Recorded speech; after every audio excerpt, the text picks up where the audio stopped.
하나님의 말씀은 누가복음 24장 36절에서 49절 말씀까지 대독해 드리겠습니다.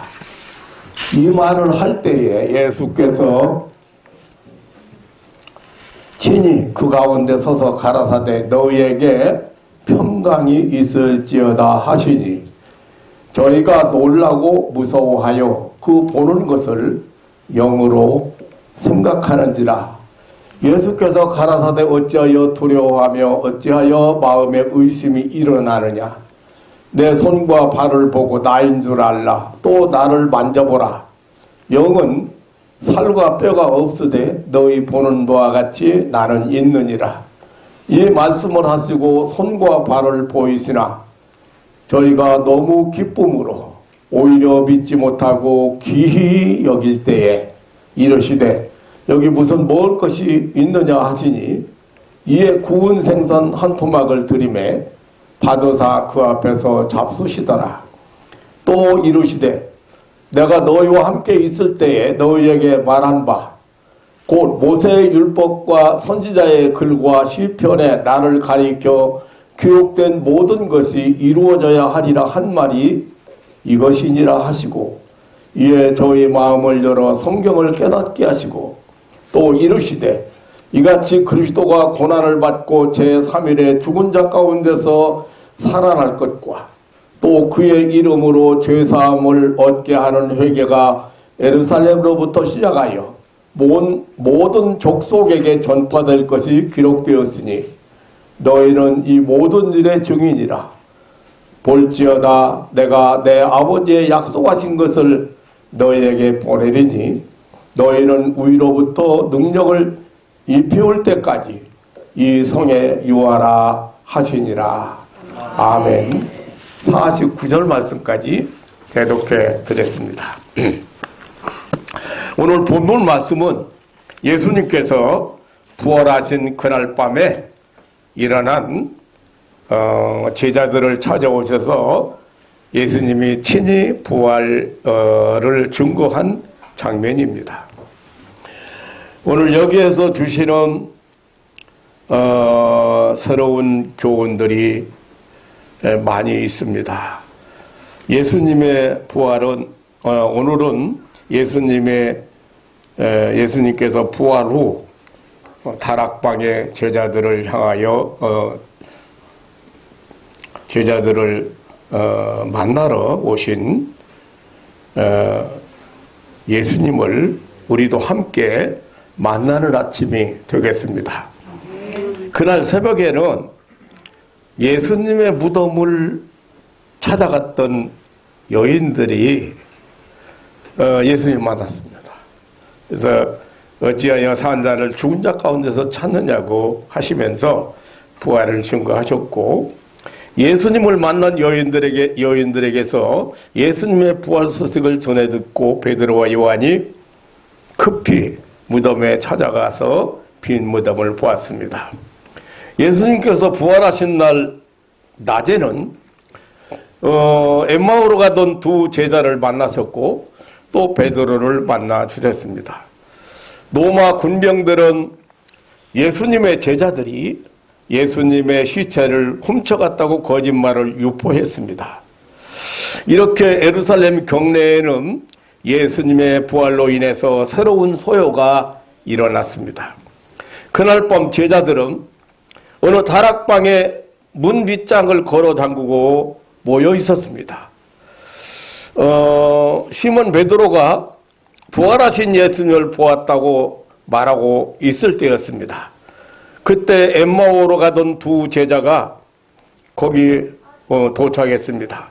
저들은 부활하신 예수님과 함께 걸었고 그리고 그 예수님이 성경 말씀을 해주셨고 떡을 떼는 순간에 호련히 예수님이 사라져 버렸다고 예수님의 부활을 증거했습니다. 지금 오늘 본문을 다 안 읽어서 그런데요. 그 전에 보면 이 내용들이 다 나오고 있습니다. 바로 그 순간 예수님이 갑자기 저희 가운데 나타나셨습니다. 그리고 너희에게 평강이 있을지어다라고 인사를 하셨습니다. 그리고 예수님은 자신의 부활을 증거해 주셨습니다. 부활하신 예수님은 제자들을 친히 찾아오셔서 첫째로 부활의 실제성을 입증해 주셨습니다.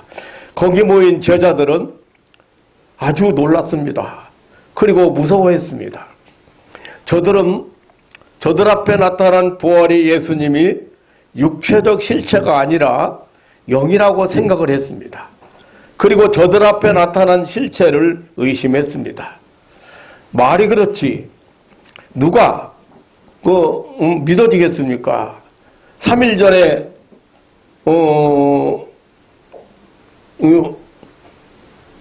예수님께서 그 십자가에서 처절한 죽음을 똑똑히 보았습니다. 그리고 아리마대 요셉의 새 무덤에 장사 지낸 사실도 두 눈을 똑바로 뜨고 보았습니다. 그런 예수님이 갑자기 나타나셨습니다. 그때에 예수님께서는 어찌하여 두려워하며 마음에 의심하느냐라고 했습니다. 그리고 내 손과 발을 보고 나인 줄 알라. 또 나를 만져보라. 영은 살과 뼈가 없으되 너희 보는 바와 같이 나는 있느니라고 하셨습니다. 이 놀라운 현실을 목도한 제자들은 너무 기쁜 나머지 이상히 여기는 그런 심리적 현상까지 일어났습니다. 이때 다시 예수님은 오늘 41절로 43절에 보면 여기 먹을 것이 없느냐고 물으셨습니다. 마침 그곳에 구운 생선이 있어 그것을 예수님께 드리니 그 한 토막을 받아 잡수셨습니다. 이러한 예수님의 행동은 예수님의 부활의 실제성을 입증하는 것이었습니다. 예수님의 부활은 역사적 현실이라는 사실입니다. 그리고 전인적인 실체의 그 부활이라는 사실입니다. 시간과 공간 속에서 인격적으로 사람들 앞에 일어난 사건이었습니다. 무슨 유령이나 환각이 아니라는 사실입니다. 착각이나 환상이 아니라는 사실입니다. 기독교는 사람들의 마음에 몽상이나 어떤 환각 따위로 혼돈을 일으키는 종교가 아닙니다. 예수님의 부활은 바로 역사적 현실이었습니다. 그리고 예수님의 부활은 영적인 부활이 아니라 살과 뼈가 있는 그런 신체적 그런 부활이 결코 유령이 아니라고 예수님은 증거하셨습니다. 초대교회 당시에나 지금도 예수님의 육체적 부활을 부인하고 영으로서 살아나는 것이라고 하는 가연설을 주장하는 잘못된 이단 사상이 있습니다. 사람들의 이성에 맞춰서 성경을 해석하는 잘못된 사상들입니다. 하지만 예수님의 부활은 전인적인 실체의 부활이라는 사실입니다. 예수님은 자신의 부활이 전인적 부활임을 입증하기 위하여 십자가에 못 박이신 못자국이 있는 손과 발을 보여주고 만져보라고까지 하셨습니다. 그리고 생선을 제자들이 보는 데서 잡수셨습니다. 다시 살아나신 것을 저들의 눈으로 직접 확인하라고 하셨습니다. 이렇게 예수님은 시각적으로 또 청각적으로 확인시켰습니다. 뿐만 아니라 감각적으로 확인시켜 주었습니다. 상처난 손과 발을 만져보라고까지 하셨습니다. 부활하신 예수님은 영과 육을 가진 완전한 사람이었고 영이 아닌 실체였습니다. 그리고 저희 보는 데서 구운 생선을 잡수셨습니다. 확실한 인격적 실체였습니다. 그러면서도 초인적 실체였습니다. 오늘 누가복음 24장 31절에 보면 엠마오 도상의 제자들과 식탁에서 호련히 사라지기도 하셨고, 오늘 36절에 문빗장을 잠그고 있는 제자들의 모임에 나타나서 저희 가운데 서기도 하셨습니다. 이것이 바로 우리가 입을 부활체입니다. 저와 여러분이 입을 부활체, 시공을 초월해서 활동할 수 있는 부활체의 모습입니다. 두 번째로 부활하신 예수님은 그날 밤 제자들이 모인 곳에 오셔서 성경의 예언의 주제, 그 성경의 주제를 입증해 주셨습니다. 오늘 44절로 46절에 보면 예수님은 엠마오 도상에서도 그 두 제자들에게 나타나서 구약 성경의 예언을 설명함으로써 예수 그리스도의 부활의 당연성과 필연성을 설명하신 예수님은 그때 말씀을 들으면서 길을 가던 제자들의 마음이 뜨거워졌다고 했지 않습니까? 그런데 다시 예수님은 제자들이 모인 곳에 오셔서 같은 말을 반복하고 있습니다. 44절에 보면 내가 너희와 함께 있을 때에 너희에게 말한 바 곧 모세의 율법과 선지자의 글과 시편에 나를 가리켜 기록된 모든 것이 이루어져야 하리라 한 말이 이것이라고 곧 자신의 부활이라고 하셨습니다. 그리스도가 십자가에서 고난을 받고 제3일에 살아나야 한다고 하는 것이 전 성경의 주제라고 했습니다. 구약 예언의 주제라고 했습니다.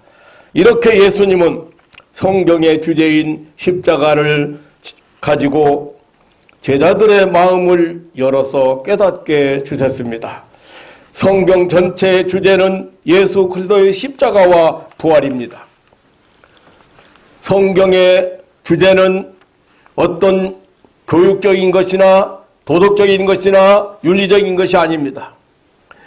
어떤 사상적인 것이나 문화적인 것이나 정치적인 것이 주제가 아닙니다. 성경의 주제는 예수 그리스도의 십자가와 부활입니다.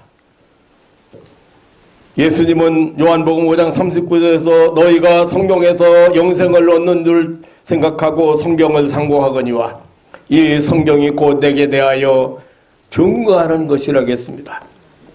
부활하신 예수님은 제자들이 성경으로 돌아가 성경을 믿어야 될 사실을 말씀하셨습니다. 2000년 기독교의 역사도 바로 이 성경의 증거, 예수 그리스도의 부활의 증거가 전부였습니다. 기독교 부흥의 위대한 힘이 바로 이 성경의 증거요, 예수님의 부활의 증거였습니다. 마지막으로 47절로 48절에 부활하신 예수님은 부활하신 목적을 알려주셨습니다. 거기 47절로 48절에 보면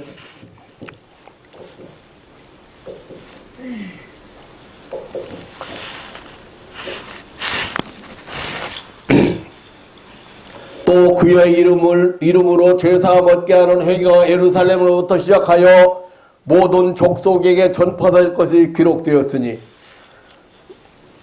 너희는 이 모든 일의 증인이라.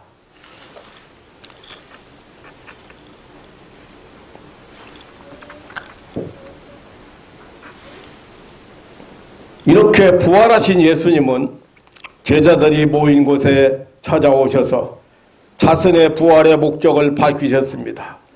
예수 그리스도의 부활의 목적은 전 인류의 부활이었다는 사실입니다. 예수 그리스도의 십자가로 인류는 죄를 용서받고 그의 부활로 말미암아 사망에서 생명으로 옮겨 영원한 해방을 받게 되었습니다. 이것이 예수님께서 다시 살아나셔서 저들 앞에 서게 된 목적이라고 말씀하셨습니다. 바로 그 자리에 있는 너희가 이 모든 일의 증인이라고 하셨습니다. 그래서 예수님은 새로운 약속을 하셨습니다. 그것은 제자들에게 새 능력을 입힐 성령의 약속이었습니다. 49절에 볼지어다 내가 내 아버지의 약속하신 것을 너희에게 보내리니 너희는 위로부터 능력을 입히올 때까지 이 성에 요하라고 하셨습니다. 이것은 사도행전 1장 8절에서 말씀하신 성령이었습니다. 부활하신 예수님은 제자들에게 성령을 약속하려고 찾아오셨습니다. 예수님은 제자들에게 하늘로부터 내려오는 성령의 능력을, 성령의 역사를, 성령의 은사를 체험하고 능력의 사람들로 만들기 위하여 그 제자들이 모인 다락방에 다시 찾아오신 것입니다. 이제 다락방이 아니고 온 세계로 보내기 위하여 예수님은 제자들을 찾아오신 것입니다. 예수 그리스도의 부활의 증인을 삼기 위하여 그날 밤 제자들이 모인 곳에 친히 찾아오신 것입니다. 사랑하는 성도 여러분, 나사렛 예수 그리스도의 사건은 결코 지나가 버리고 말 그런 허탈한 이야기가 아닙니다. 사람들이 만들어내는 신화가 아닙니다. 이 땅에 사람들이 살고 있는 동안 예수님은 영원히 살아계셔서 사람들 가운데 사람들과 함께 하고 있습니다. 예수님의 사건은 그가 십자가의 죽으심으로 끝나버린 것이 아닙니다. 그것은 새 생명의 역사, 새 부활의 장을 여는 과정이었습니다. 예수 그리스도는 죽은 자가 아니라 살아계신 분입니다. 예수님은 결코 과거 어느 역사의 시점에 존재한 성인이 아닙니다. 오늘 또 역사 현장에 임재하셔서 사람들에게 죽음 건너편에 실제한 부활의 소망을 알려주고 있는 것입니다. 사랑하는 성도 여러분, 지금 우리가 살고 있는 이 세상 역사 현장은 사실상 예수 그리스도의 부활의 사실을 증거하는 그 부활의 복음을 전파하는 현장인 것입니다. 사람들이 살고 있는 이 땅 어디서든지 지금도 예수님은 살아계셔서 사람들 가운데 임재하고 계십니다. 예수님이 살아계셔서 역사 현장에 임재하신 증거는 계속 나타나고 있습니다. 그것은 예수님께서 약속하신 성령의 역사로 말미암아 마귀 사탄의 지배 아래에 있는 죄인들이 하나님의 자녀들로 새롭게 변화되는 새 사람으로 거듭난다는 사실입니다. 오늘 또 이 세상 도처에 물과 성령으로 거듭나는 사람들이, 죄인들이 발생하고 있습니다. 살아계신 예수 그리스도의 음성을 듣는 자가 살아나고 있습니다. 하나님의 아들의 음성을 듣는 자가 사망에서 생명으로 옮겨지고 있다는 사실입니다. 이 놀라운 새 생명의 역사는 예수님께서 재림할 때까지, 세상 끝날까지 계속될 것입니다.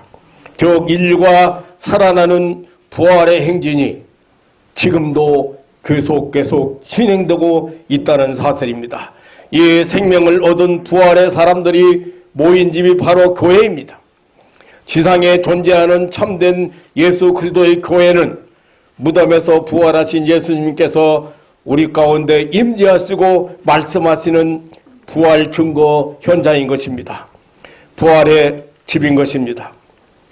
이 세상 존재하는 참된 교회는 예수 그리스도의 부활의 열매요 산물인 것입니다. 사랑하는 성도 여러분, 우리는 결코 지상에 영원히 머무를 자들이 아니라 마지막 날 새하늘과 새 땅으로 옮겨지는 영화로운 부활의 몸을 바라보고 살아가는 자들입니다. 사도 바울은 우리가 여기 있어 탄색하는 것은 우리의 낮은 몸이 장차받을 영광의 몸을 덧입고자 함이라고 했습니다.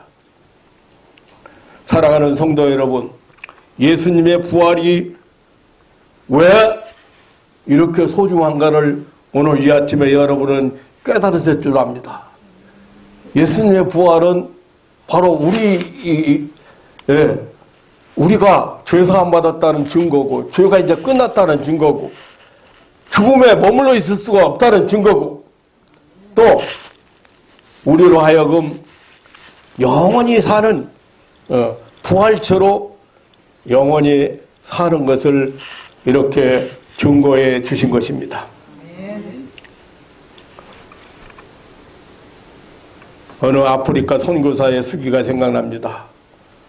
미국 루즈벨트 대통령이 휴가를 즐기고 돌아오던 배에 같이 승선한 선교사 이야기입니다. 아프리카에서 40여 년이나 복음을 전하고 돌아오는 귀한 길이었다고 합니다. 오랜 항해 끝에 뉴욕 항에 도착했습니다.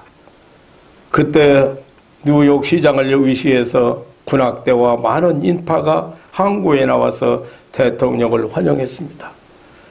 환영 인파 속에 쌓여 대통령이 떠난 뒤 쓸쓸히 배에서 내려와 환영 나온 사람도 없고 마땅히 찾아갈 것도 없고 40년 동안 이렇게 아프리카에서 선교사역을 했 어디 찾아갈 만한 것도 없고 어느 모텔에 여장을 풀었는데 갑자기 눈물이 쏟아지면서 이런 생각이 들었습니다. 하나님, 참 세상 너무 불공평합니다. 휴가를 즐기고 돌아온 대통령에게는 화려한 꽃다발과 박수와 군악대의 음악소리, 사랑하는 가족들, 맛있는 만찬 등이 기다리고 있는데 복음을 위해서 40년간이나 아프리카에서 전염병과 원주민과 맹수 그리고 배고픔과 목마름으로 고생한 나에게는 아무것도 기다리는 것이 없습니다. 나를 위해 예비된 것은 아무것도 없습니다. 가족 한 사람이 없습니다. 눈물이 쏟아졌습니다. 그때 선교사의 마음속에 하나님의 음성이 들려왔습니다. 아무개 선교사야, 여기 뉴욕은 진짜 너희 집이 아니잖냐? 넌 아직 너희 본향에 온 것이 아니느냐? 그렇습니다. 우리가 머무는 여기 지구촌 모텔은 우리가 영원히 머물 본향이 아닙니다. 이곳은 예수 그리스도의 부활의 복음을 증거하는 현장일 뿐입니다. 우리 인생에게 부활이 있고 영생이 있다는 복음을 전하는 현장일 뿐입니다. 이 세상은 우리에게 어두움과 괴로움, 슬픔과 수고와 슬픔, 온갖 아픔의 사연들과 고통들이 우리 앞을 지나가고 있습니다. 어쩌면 그칠 날이 없습니다.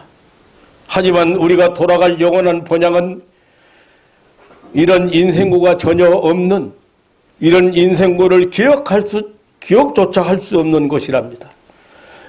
거기는 찬송만 있는 것입니다. 거기는 기쁨과 감사만 있는 것입니다. 이 세상을 살아가는 우리 성도들은 이 세상이 아닌 저 세상, 저 천국을 영원한 생명, 영원한 부활을 증거하는 증인의 삶을 살아가는 현장일 뿐입니다. 우리가 사는 이 세상은 예수 그리스도의 부활을 증거하는 현장일 뿐입니다. 사랑하는 성도 여러분, 오늘 아침 뒤에 성찬식도 있고요. 그래서 제가 설교 말씀을 아주 간편하게 드렸습니다. 하지만 예수님이 부활하신 후에 그 밤에 제자들이 모여있는 곳에 찾아오셔서 너희가 평안하냐고 안부를 물으시면서 예수님의 부활의 실체를 보여주시. 그리고 이제 제자들에게 앞으로 그 부활의 증인으로 살도록 당부하셨습니다. 오늘 부활주일, 여러분 그냥 예수님 부활하신 날이야. 아무것도 모르고 부활주일 지나봐야 아무 소용이 없습니다. 예수님의 부활이 왜 그렇게 엄청난 사건인가를 오늘 예수님은 제자들이 모인 곳에 찾아오셔서 확실하게 증거하셨.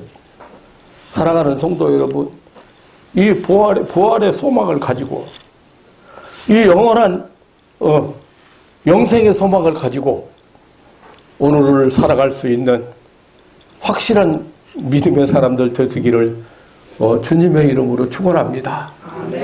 지금 우리가 살고 있는 이 짧은 세상은 우리가 이 부활을 증거하고 영생을 증거하고 부활을 소망하면서 그날을 기다리고 있는 그 현장이라는 사실을 여러분 깨달으시고 오늘 부활주일에 하나님의 그 놀라운 위로와 평안이 여러분 마음속에 가득 차시기를 주님의 이름으로 축원합니다.